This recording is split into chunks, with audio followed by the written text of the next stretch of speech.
distraire et me détourner de ma conviction. Et moi qui suis tout le temps en train de crier sur les réseaux sociaux de la dignité, qu'une dignité ne se négocie pas, que la dignité s'arrache. Et il y a des gens qui pensent ouais, qu'eux peuvent marcher sur le dos des autres pour avoir des petits avantages mesureux au détriment de la majorité. Et tout cela, je vous ai toujours dit que ceux-là, de la manière ouais, que je vais traiter Blé Goudé, c'est de cette même manière-là que je vais les traiter. Et j'ai dit ouais, que nous sommes sur le champ politique. En politique, si quelqu'un veut te vouer à la vindicte populaire, parce que généralement en politique, il faut intoxiquer, comme celui qui le disait. Il faut manipuler l'esprit des autres. Il faut manipuler la population pour te livrer à la vindicte populaire, c'est-à-dire préparer les gens au malheur qui va t'arriver plus tard, après avoir fini de faire un travail de fond, accepter l'esprit des gens pour ce qui t'est arrivé. C'est ce que Blé Goudé faisait. C'est ce que Babou continue de faire. Et tous les populistes qui sont aujourd'hui à travers la Côte d'Ivoire, c'est ce qu'ils font. Et même ceux qui sont au RHDP. Donc, nous disons ouais, que personne ne peut nous intimider. Et personne ne va nous intimider. Et personne ne nous intimidera. Personne ne va nous détourner aussi de notre conviction. Et dans toutes choses, il faut avoir la baraka.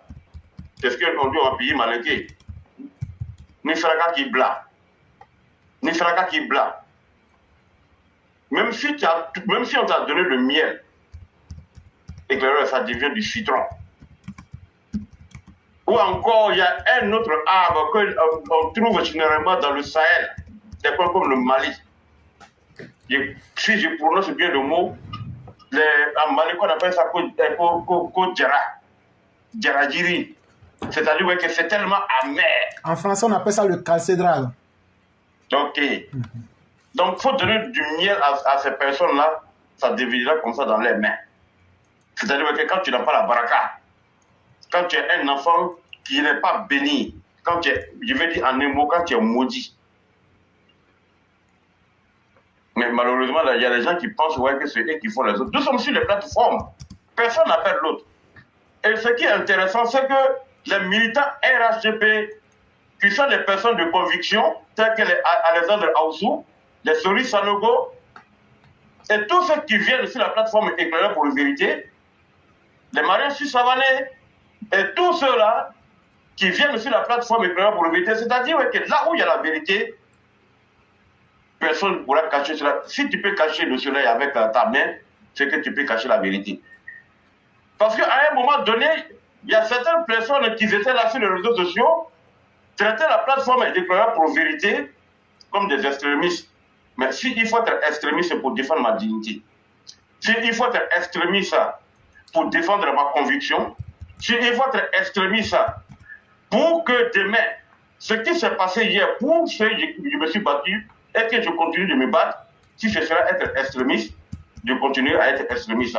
Si il faut être extrémiste, que celui qui m'a tué hier, que celui qui a créé de toutes pièces pour tuer mes parents, pour tuer ceux qui ont la conviction, qui ont pour leur conviction, tout simplement parce qu'il s'appelle Moussa ou bien il s'appelle Koné, ils seraient extrémistes.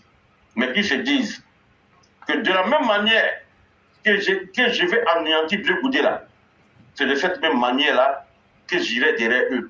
Et je ne vais pas les lâcher d'une seconde. C'est parce que éclairer pour la vérité, ce n'est pas ton respect. Moi, je ne suis pas un lâche. Depuis la plateforme où j'intervenais, comme je t'avais dit, quand je viens derrière toi, quand je vais venir derrière toi, quand je vais m'exprimer, je t'appelle pendant qu'ils sont en ligne pour dire viens. Ce que tu as dit là, je ne suis pas d'accord. Ou ce que tu as dit là, ce n'est pas vrai. Parce que quand tu parles très souvent sans parler, il y a des gens qui pensent que tu as peur. Non. Mais il faut respecter aussi celui qui te donne la parole. Il faut respecter aussi celui qui ouvre sa caméra. Il faut respecter aussi celui qui prend son temps pour que toi aussi tu viennes t'exprimer. Sans cela, sinon je n'ai pas de personne. Et quand je veux parler, je parle d'une manière sincère, d'une manière honnête et d'une manière propre. Aucun politicien si je devais attaquer un politicien, je les appelle nommément. Qu'il soit pété, qu'il soit baoulé, qu'il soit Guéré, qu'il soit Yacouba, pour ne pas voir qu'il y ait une confusion. Parce qu'aujourd'hui, le FPI et le COGEP, ils ont tellement manipulé l'esprit des gens.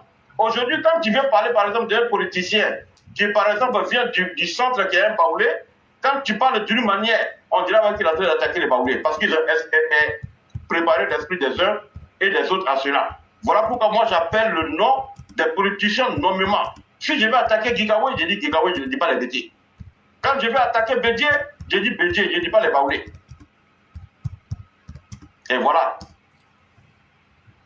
Sur cette plateforme, je reste sur titre. La première intervenante qui est intervenue là, vous êtes nombreuses comme ça et vous êtes nombreux comme ça derrière vos caméras. Venez, on va parler, on parle de la Côte d'Ivoire.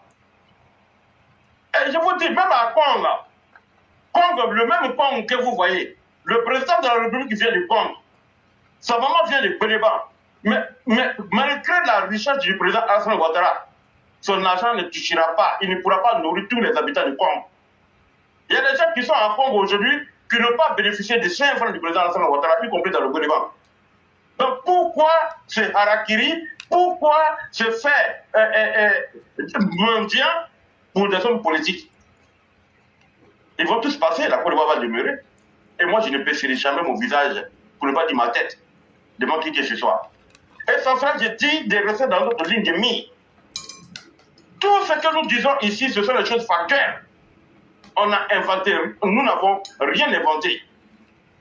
Quand je dis que Bédié a été un homme politique et qu'il est sorti par la petite porte, mais je peux le justifier, Bédié était au devant de la scène du CNT qu'il a créé de toutes pièces. Dans quel pays et dans quelle démocratie vous posez votre candidature, on vous demande d'aller aux élections, non seulement vous refusez d'aller aux élections, alors vous préparez une milice qui se met à tuer, à abattre les arbres. Mais ce jour-là, si c'est les enfants de Bédié qui étaient dans les cas, qui ont heurté les arbres qui ont été coupés sur les routes, et il y avait des femmes enceintes qui sont mortes, vous pensez que moi je dois venir m'arrêter aujourd'hui pour dire que Bédié était un grand homme et les actes qu'il a posés. Mais c'est les actes que tu poses qui te rendent grand. Il a fait ou bien il n'a pas fait. C'était là tout près en 2020. Est-ce que Bédié a eu un enfant qui est mort? Mais malgré cela, Bédié, avant son fils, Jean-Luc ou Patrick Bédié, qui était à la primature, comme conseiller du président Alassane Ouattara. C'est pour vous dire que nous parlons de la politique. Qui a touché le fils de Bédié?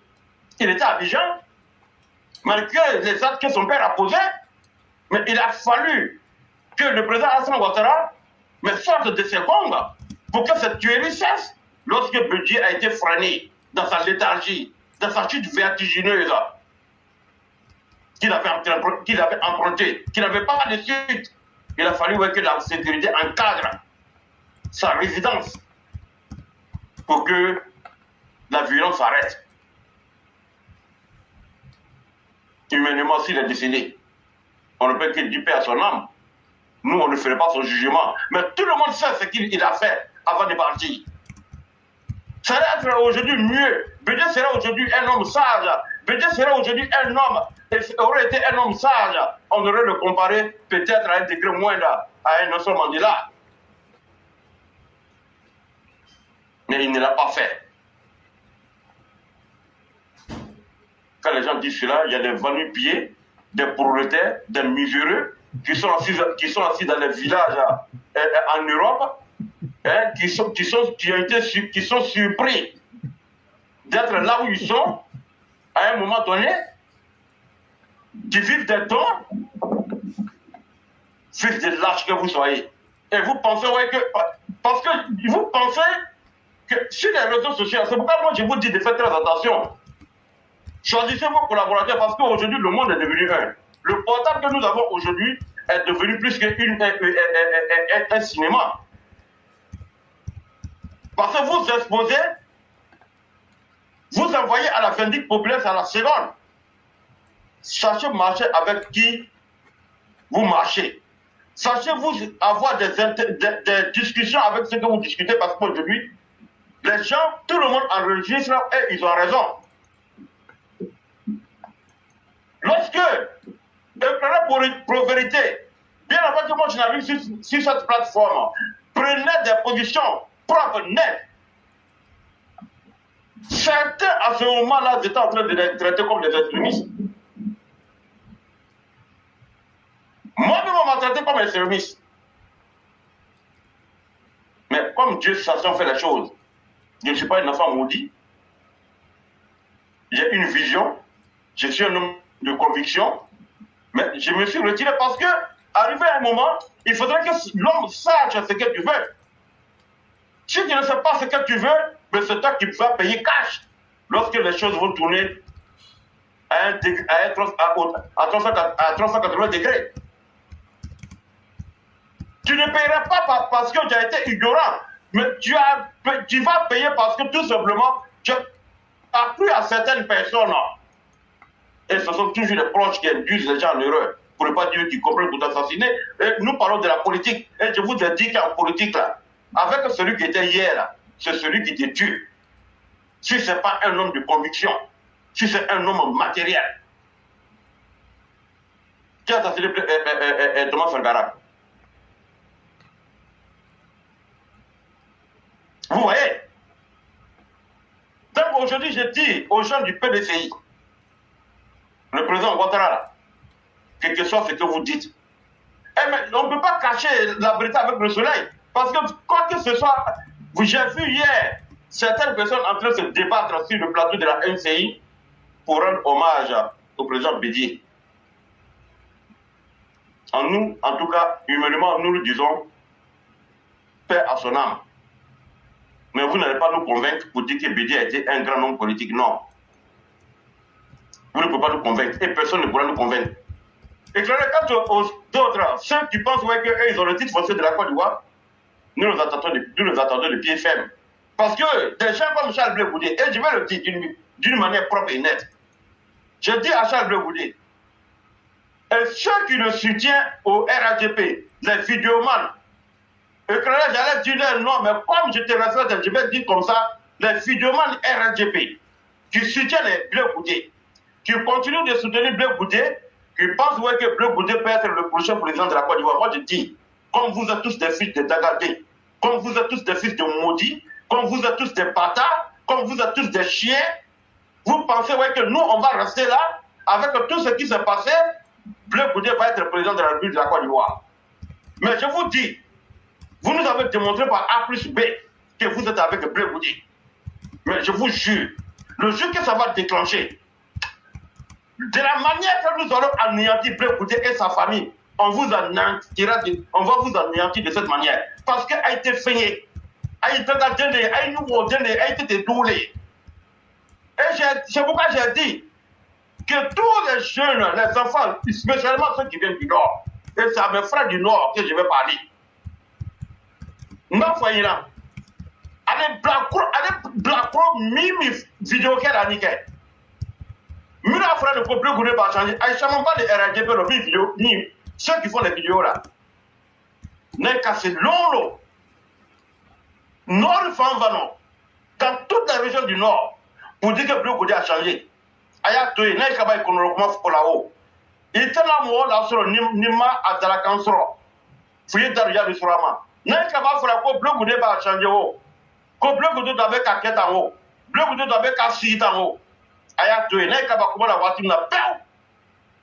Aya, il a miné. N'est qu'à toi, il a compris qu'on a. Aya, il était comme la Slara. Aya, mon bris d'a condamné.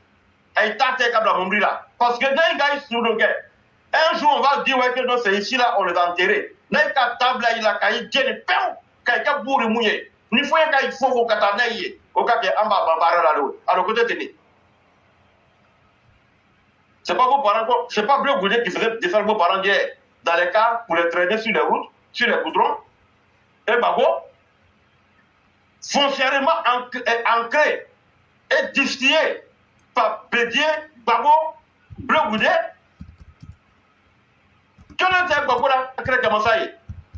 Le général Philippe Mangou. C'est le général Philippe Mangou qui était le chef d'état-major, le homme théâtre d'abord comme colonel à Yamsoko.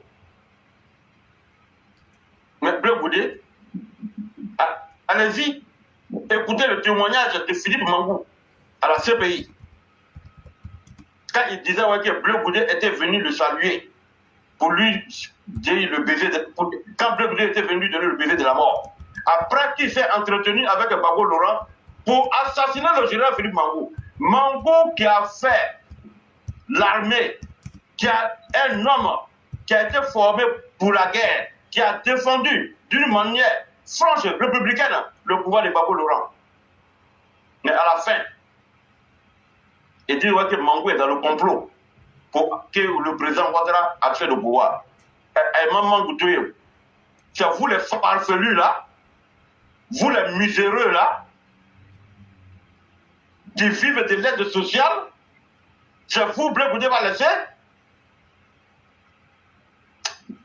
Mais moi, je sais qu'à mon avis, parce que de la manière que j'ai crié sur les réseaux sociaux, de la manière que j'ai crié et que j'ai défendu fort le régime du président Alassane Ouattara, sur cette plateforme-là, et qu'à la dernière minute, on vient me blesser dans mon amour propre. Mais si j'ai laissé ces personnes-là, c'est que moi, le sang, c'est ne coule pas dans mes veines. Je vous ai dit, on parle de la politique. Et il y a un autre que j'attends au centre giratoire. Moi, mon palabre là, ça ne finit pas. Et ça ne va pas finir. Lorsque je me suis déchiré, j'ai déchiré mon estomac. Quand on a le grand pays là. Et à la dernière minute, celui qui a tué mes parents. Et je vous dis, méfiez-vous. Et puis celui qui viendra vous dire qu'on a fait parler pour Alassane Ouattara là. Je vous dis ça toujours. Moi, c'est ma crainte que Ouattara y ait. Personne, j'étais les gens du Nord là, parce que souvent on dirait ouais, qu'on a chié dans votre tête. Ceux qui viennent vous dire ouais, que vous êtes battu pour le président Alassane Ouattara. Et que le président Alassane Ouattara n'a rien fait pour vous. Eh, Aïbadina. Personne n'a fait parler de Ouattara, on a fait le parler pour nous-mêmes. C'est pas un BT, c'est pas un Baoulé, c'est pas un Guéré, c'est pas un Yakouba, et tous les autres intégrés de la Côte d'Ivoire là, qu'on faisait descendre sur la route. Vous avez compris? Je suis en train de vous parler actuellement. J'étais à New York avant-hier. J'étais en train de renouveler mon passeport. Mais vous savez ouais, que je vous ai pas dit cela? Après le délai qu'on nous donne 45 jours, j'appelle pour que si mon passeport est arrivé, on me dit que mon passeport n'est pas arrivé. Et j'amène les gens pour voir pourquoi mon passeport n'a pas été renouvelé.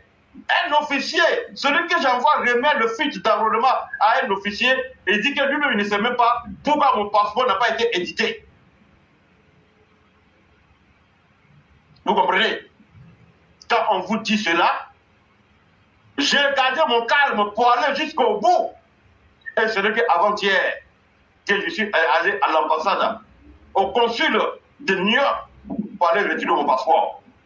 Mais tous ceux qui étaient les Tibeux, tous ceux qui étaient les Kwame, tous ceux qui étaient les Do, les passeports sont arrivés. Mais pour moi, n'est pas arrivé à temps. Parce que tout simplement, je m'appelle Sokoussé. Et on ne m'a pas donné une raison pourquoi ça n'a pas été édité. Mais j'ai voulu suivre jusqu'à la procédure pour voir réellement qu'est-ce qu'on allait me dire. Parce que ce sont les passeports biométriques. C'est que toutes mes informations sont dans les bases de données. Et je suis à mon deuxième passeport biométrique.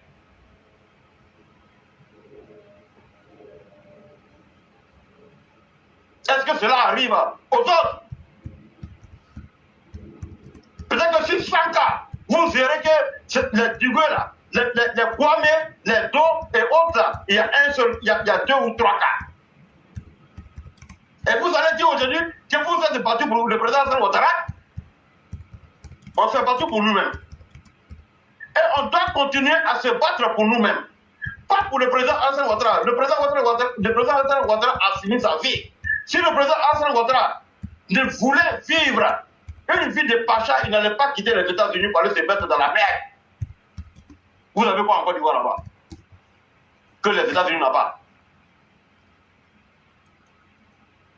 Et les gens 1, 2, 3, c'est vous les gens du Nord là, que les gens viennent manipuler l'esprit contre le président Alassane Ouattara. Regardez par exemple un Blacro comme Ture Alpha Yaya. Ture Alpha Yaya, toi, lui nous monter. Ouattara dit, Toi, tu dis Y. Toi, tu peux développer quoi? Tu as les moyens pour traiter avec une autre prostituée de Adjaratou Koulibaly, Traoré, à Koumassi. Mais regardez dans toutes les autres régions, que ce soit le Kémon, le Kabali, les 18 du montagne, aucun de ces leaders politiques étant dans le RADP non discuté le président Alassane Ouattara. Pourquoi c'est toujours vous, les enfants du Nord là? Pourquoi c'est vous? Pourquoi nous les Alassane sociaux là? Mais nous modèles là, yo. Mais on vous tous là, on vous attend. Ensemble, ce que vous êtes en train de préparer. Mais on vous jure, on va vous nettoyer. Comme ceux qui veulent voir que le président Alassane Ouattara soit humilié. Parce que vous êtes tous des mécréants, vous êtes tous des lucifères, vous êtes tous des diables en gesticulation, mais on va vous tuer dans l'œuf. Et quand je suis à l'écoute, je suis remonté contre ce vagabond aujourd'hui. Je suis là, si quelqu'un d'autre est là pour prendre la parole, je suis là. Je suis à l'écoute. Il n'y a pas de problème, cher ami. Vraiment, merci beaucoup pour tout ce que vous avez dit. Vous avez dit des choses extrêmement importantes. Par exemple, lorsque vous aviez dit sur le passeport, souvent c'est choquant. Quand on voit des Libanais qui non seulement vont acquérir frauduleusement la nationalité ivoirienne, mais s'en servent même pour le distribuer à des Syriens qui n'ont jamais mis pied en Côte d'Ivoire, mais que là on fatigue un Ivoirien, pur souche, pur sang, c'est vraiment triste. Et vous avez aussi dit quelque chose, je vais aussi dire quelque chose à nos parents du nord de la Côte d'Ivoire. Je parle de vous les Djoula. Ça peut vous choquer. Ça peut vous choquer, mais je préfère vous le dire en vérité. Vous voyez ce qui vous arrive là. Les gens vous traitent comme des animaux. Les gens ne vous respectent pas. C'est parce que vous-même, vous ne vous respectez pas. Si vous voulez, vous pouvez vous désabonner. Hein. C'est la voix du militant. Moi aussi, je suis un militant. Je dois aussi vous dire ce que je dois dire. Parce que dans cette histoire-là, chacun paye gros. Mais vous-même là, vous êtes des gens indignes en général. Parmi vous là, vos propres parents viennent vous vendre moins cher. C'est ce qui fait que quand il y a quelque chose, on doit lutter pour vous là. Il y a certains de vos parents qui viennent là, qui viennent voir cela, laisser là, c'est comme des chiens. Faut manger ta viande là, tu verses os là, ils vont venir prendre. Pour eux, c'est pas difficile. C'est pourquoi personne ne peut vous respecter. Vous-même là, donnez-vous de la dignité. Quand tu te comportes comme une personne indigne là, n'importe quoi peut t'arriver. Et c'est pourquoi les gens vous traitent comme ça. Moi, c'est la vérité, je vous dis. Vous pouvez accepter, vous pouvez ne pas accepter. Votre problème, là, à la fin de la journée, c'est votre problème, c'est pas moi mon problème. Quand ils vont vous arrêter sur les routes, là, moi, il n'y a pas un garçon sur cette terre-là qui peut m'arrêter. Pour me dire, pour me questionner sur ma nationalité, il n'y a pas un garçon qui peut m'arrêter pour me questionner sur ma nationalité. Tu peux m'arrêter pour un crime que j'ai commis. Tu peux m'arrêter si peut-être j'ai volé de l'argent à la BCAO. Ou bien j'ai fait autre chose. Mais me dire, non, toi, tu n'es pas ivoirien. Il n'y a pas quelqu'un qui peut enlever ça dans ta bouche, là, moi, pour me dire ça. C'est parce que je suis digne. C'est parce que on sait se faire respecter. Mais vous, les Djoula, là, vous n'aimez pas qu'on vous respecte. Vous ne vous respectez pas vous-même. Et puis, parmi vous, il y a beaucoup de traîtres. C'est pourquoi tout le monde chie dans votre bouche comme des portipotas. Le jour que vous allez vous respecter, le jour que vous allez dire, là, nous, notre combat, là, on va mener là, pour que tout le monde nous respecte, là. Les gens vont vous respecter. Les gens ne vont plus vous traiter comme étrangers. Les gens vont se dire, ah, ceux-là, ils n'ont plus conscience d'eux-mêmes. Si vous voyez que tout ça, ça vous arrive, c'est parce qu'on se dit que vous n'êtes pas conscient de vous-même. Alors, quelqu'un qui n'est pas conscient de lui-même, c'est ces gens qu'on appelle des lagalagator. En Djoula, c'est ce que vous dites, lagalagator, là. Vous vous comportez comme un peuple de lagalagator. Aujourd'hui, quelqu'un devrait vous dire de soutenir Alassane Ouattara. Mais ce sont les fils du Nord. Là, ce n'est pas du tribalisme, hein. Si Alassane Ouattara ne travaillait pas là, de toute façon, j'allais le masser là. De toute façon, on allait le pédaler là. Viens allait quitter le pouvoir. Moi, je le dis en toute sincérité. Si moi, j'étais un opposant à Alassane Ouattara là, Alassane Ouattara n'allait même pas dormir. Parce qu'on allait l'attaquer là où il faut l'attaquer, avec des arguments qui allaient l'amener à comprendre qu'il y a un garçon en face de lui. Mais vous êtes un peuple Hypocrite. C'est vous, vos enfants qui sont sur la toile en train d'insulter Alassane Ouattara. Il y a un certain Gbagbo Kone qui est là, ses parents sont là-bas. Hein. Et il y en a plusieurs comme ça. Aujourd'hui, il faut que je suis dans le combat, là, il faut que j'ai de l'argent aujourd'hui. Il faut que je sois millionnaire. S'il y a quelqu'un qui doit être millionnaire, là, ceux qui sont tombés dans le combat, là, ceux qui ont fait le MPCI, là, eux, là, on devrait les nommer et leur donner des millions avant. Ceux qui sont assis derrière des caméras, ceux qui sont assis en Europe ou aux États-Unis, ou bien ceux qui sont là pour dire, moi, je suis militant, ça fait 20 ans. Tu n'es pas plus militant que celui qui a donné sa vie. Tu n'es pas plus militant que celui qui est ancien en ce moment, qui nous écoute, qui a perdu un bras. Tu n'es pas plus militant que quelqu'un qui a perdu sa femme et ses enfants. Tu n'es pas plus militant que la femme qui a été violée. Alors de quoi est-ce qu'il est question? Quand on est dans une lutte là, on lutte pour quelque chose d'essentiel. On lutte pour la liberté collective. On lutte pour la paix dans son pays. On lutte pour l'égalité. On lutte pour le développement. Quand tu enlèves ces facteurs-là, le reste, là, ce sont des résidus. On n'a pas les mêmes chances. Même si tu mets tout le monde à la banque, là, tu dis, bon, allez à la caisse pour vous servir, là. Il y a des gens, là, eux, vont rien avoir. C'est comme ça que la vie est faite. Mais vous-même, les djoulas, là, vous êtes vos propres sorciers. Vous êtes vos premiers propres sorciers. Allez vous-même, vous regardez, il y a combien de traîtres parmi vous? Il y a combien parmi vous aujourd'hui? C'est vous qui donnez le courage aux détracteurs d'Alassane Ouattara de venir l'insulter. Quand on prend les Maïmouna Kamara ici, aux États-Unis, quand on prend les Gbagbo Kone, quand on prend les Kibafori et autres, ce ne sont pas des fils du Nord aussi. Quand on prend les Sorogium, d'ailleurs les autres même se basent sur lui pour dire, mais c'est Sorogium qui va déciencer Ouattara pour nous. C'est ça qui les met en confiance. Peuple traite, peuple indigne, peuple sans dignité, peuple sans fierté. Tant que tu resteras comme ça là, on va te traiter comme WC public. Voilà un peuple à qui rien ne fait mal. Ah non, ils ont dit que je sais pas. C'est lui qui t'a dit ça là. Gueule là, où c'est sorti là. Faut enlever les dents là. Faut enlever les dents là. Casse mâchoire là. Maintenant il faut aller. Ils n'ont qu'à aller prendre plainte pour toi. La même justice qui refuse de condamner les xénophobes là. Si c'est cette même justice qui va te condamner là, on va faire rébellion contre le pouvoir de Ouattara. L'heure de l'amusement est terminée. Si la justice est soft, la justice permet qu'on insulte les candidats et autres. Toi le plus petit là, si toi tu t'assois là, ils vont te gorger un matin. Parce que les plus grands même là, si eux-mêmes ils ne s'en sortent pas là, c'est pas toi le petit monsieur Bamba ou le petit Toussaint qui va pouvoir s'en sortir. C'est une machine de la mort qu'ils sont en train de mettre en place. Ce n'est pas seulement l'identité qui est ciblée. On veut vous exterminer. Ils veulent vous enlever sur la terre.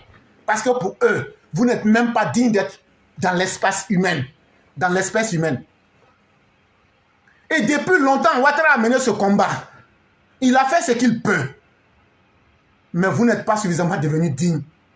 C'est à quel moment que vous allez réclamer votre dignité? Non, moi je veux de l'argent. Non, moi je n'ai pas eu ce que je voulais. Ouattara n'a jamais envoyé un programme de campagne où il a dit à quelqu'un, quand tu vas me suivre, je vais te donner ça. Ouattara n'a jamais dit à quelqu'un, si tu suis mon combat et ma ligne idéologique, je vais te donner 40 millions. Si Ouattara nous avait dit ça là, moi je n'allais jamais être avec lui. Pourtant, c'est pas parce que je suis riche. J'allais lui dire, le combat qu'on mène là, c'est le même combat que les Sud-Africains ont mené pour que les Blancs et les Noirs soient traités de la même manière. C'est le combat que les Américains noirs ont mené pour pouvoir élever leur dignité. Mais vous, qui vous dites que vous êtes les fils de tant, les dignes qui avaient des royaumes, vous êtes devenus aujourd'hui des indignes. Peuple sans fierté. Peuple sans avenir parce qu'eux-mêmes ne connaissent même pas leur passé. Ils sont là derrière tout le monde. C'est vous, c'est les autres qui doivent décider de votre place. Quand la période de Ouattara là va finir là, apprêtez-vous. Hein. Tout ce qu'on est en train de faire aujourd'hui, vous êtes contents là. Mais quand Ouattara ne sera plus là, vous allez voir. C'est là que vous allez comprendre. Ne commencez pas à lutter. Hein. Ah non, lui il est Dieu, lui il est Dieu. Attendez, soyez des couilles molles. Soyez des couilles molles là. Les gens vont vous écraser comme des vers de terre. Vous-même là, vous allez souhaiter la mort plutôt que ce qui va vous arriver. On vous a suffisamment parlé. Continuez dans l'indignité. Ne cherchez pas à vous préserver. Ne cherchez pas à comprendre où la vie va. Ne cherchez pas à être digne parmi les autres. Ne cherchez pas à vous déterminer. Continuez à être là pour recevoir les miettes des autres. Pour que les autres disent c'est toi qui es ivoirien, c'est toi qui n'es pas ivoirien. Quand on te dit ça, là, ça veut dire que toi-même tu n'es pas digne d'être un être humain. Sinon, celui qui te dit là, souvent il n'est pas mieux que toi. Et avec ça, tu les retrouves, ils sont hypocrites. Est-ce qu'il y a un peuple qui est plus hypocrite que les Djoula? Ce qu'il te dit ici, quand il va là-bas, il change. Quand il va de l'autre côté, il dit là-bas, ah voilà ce que les deux autres l'ont dit, c'est comme ça. C'est pourquoi aussi Dieu aussi là, vous n'êtes rien parmi les autres. Le jour que vous allez apprendre à vous connaître là, on dit avant de chercher à connaître tout le village là, il faut chercher à te connaître toi-même d'abord. Le jour que tu vas te connaître là, tu sauras ce qu'il faut faire, tu sauras ce qu'il ne faut pas faire, tu sauras où te mettre et tu sauras aussi où il ne faut pas te mettre. Il y a un de nos aînés ici, M. Zana Bamba, qui fait un témoignage de ce que nous disions. Je vais voir le commentaire et le lire. Si vous me permettez, je le recherche. Il dit, à une réunion à la maison du parti à Trècheville, Kwasi le Noir a dit ceci. Djoula, c'est comme chien. Au moment venu, nous lancerons des eaux et comme ça, ils nous suivront. Demandez à tout jeune de Trècheville de plus de 40 ans, ils vous diront. C'est même passé aussi dans le journal Fraternité Matin. Je m'en souviens extrêmement bien, cher aîné à l'époque. Moi, je m'en souviens très bien, seulement que je n'avais pas le nom en tête. C'est pourquoi j'ai globalisé l'affaire. Et on a un de nos frères qui a dit quelque chose ici, qui a dit comme ça, je recherche ce qu'il a dit pour ne pas paraphraser. Je ne vois plus son commentaire, mais ce qu'il disait, il dit, en réalité, ceux qui insultent le Prado, qui dénigrent la Côte d'Ivoire, ne sont pas des vrais nordistes. La question que j'aimerais poser, mais vous les vrais nordistes là, pourquoi vous ne leur dites pas, voilà, voici c'est Yaya Cissé, il dit, tous les Djoula qui insultent Ouattara, le président, ne sont pas des vrais nordistes ivoiriens. Un vrai nordiste ivoirien ne se comporte pas comme ça. On se connaît. Et là, j'allais renchérir pour dire comme ça que, pourquoi ne pas leur dire leur vrai nom et leur rappeler leurs origines? Pourquoi ne pas leur montrer leurs vraies limites? Qu'est-ce qui vous fait honte pour ne pas dire à ces indignes-là qu'ils doivent connaître leur place d'étranger en Côte d'Ivoire?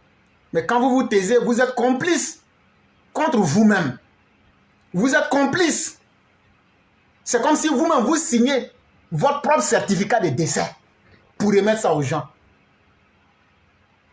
Et donc, c'est à vous-même qu'il faut vous en prendre.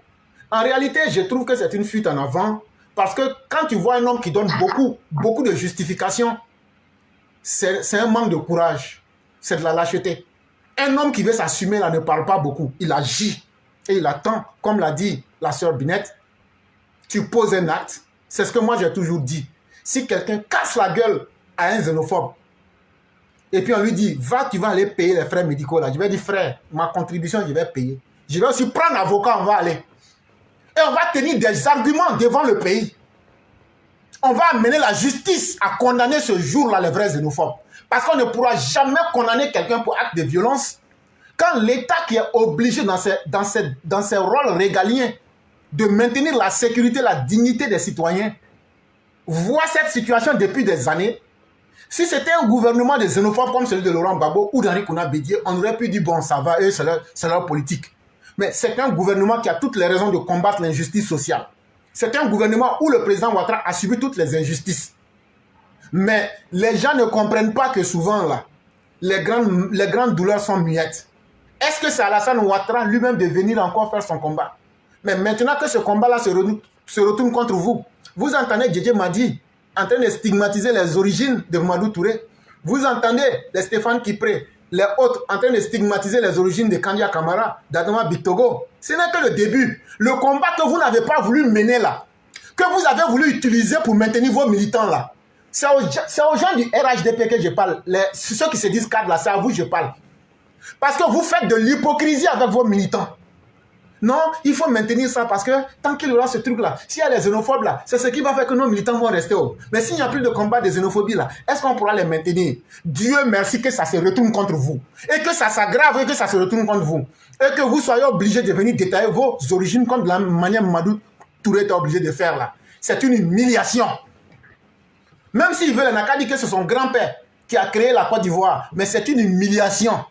Un citoyen qui n'a pas le droit de te questionner sur ton origine. Quand ce citoyen-là t'amène à quitter ta zone de confort pour venir dire « Voici mon père, voici ma maman, voici ma grand-mère ». C'est comme ça qu'ils ont fait pour humilier Ouattara au Forum de la Réconciliation. Mais vous, les gens du Nord, vous n'avez pas pris conscience. Vos fils et vos filles se sont levés. Ils ont créé le MPCI. Ils en sont morts. Mais vous n'avez pas encore pris conscience. C'est l'argent que vous voulez. C'est les broutilles que vous voulez. Continuez. Maintenant, voilà, ça arrive maintenant. On vous a toujours dit, faites ce combat-là. Mettez un point final à ce combat et à cette expression de la violence et de la haine. Vous dites non, non, non. C'est ça qui nous permet aussi de garder nos militants. Dieu merci que beaucoup parmi vous soient mis en situation où vous serez obligés de venir donner votre filiation pour vous insulter devant. Vous savez, je vais vous dire, hein, venir sortir pour dire, ma maman s'appelle tant, mon papa s'appelle tant, voilà ici, j'ai fait ça là. C'est comme si tu demandes à quelqu'un, il faut me citer toutes les parties de ton corps. Je dis, bon, voilà ma tête, voilà mes dents, voilà ma poitrine, voilà mon bas-ventre, voilà mon pied, voilà mes orteils. Mais entre pied et puis bas-ventre, là, c'est qui est là, il faut citer aussi. Parce que tu as dit de citer tout là, il faut tout citer. Entre tes cuisses et puis ton bas-ventre, là, c'est qui est là-bas, là, il faut dire le nom là. C'est ce jour-là que tu vas comprendre qu'il y a des choses là. Quand on te dit là, que toi tu es obligé de faire là. Même quand tu fais là, tu t'insultes toi-même. Mais vous ne comprenez pas ça. Continuez. Continuez. Vous allez voir ça avec vos deux yeux ici.